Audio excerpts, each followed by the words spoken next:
Açığı mən də həmişə Aşıq Samirəni axtarıb da gözüm ki, xanım yoxdur çoxdandır. Yoxdur verilişlərdə. Bir verilişdə olub Aşıq Samirə Əliyeva.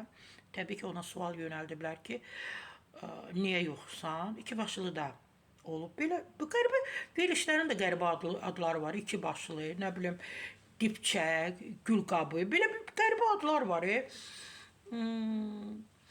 Deyib, o açıqlama verib ki, verilişlərin səviyyəsi onu qane etmir. Amma indi gənc müğənnilərə sual verin ki, niyə bu qədər çox efirlərdə görünürsünüz? Deyəcək ki, bu verilişləri sevirik, bizi qane edir. Efirdə görünmürəm, özümü görmürəm. Efiri də aparıcında başa düşürəm. Biri reyting üçün çalışır, biri özünü düşünür, biri də qonaqlarını düşünür, çalışır. Ona görə deyim, mən verilişlərdə özümü görmürəm, dəvət alanda da, məni dəvət edəndə də getmirəm. Amma ağıllı iş görürsünüz, Samirə xanım.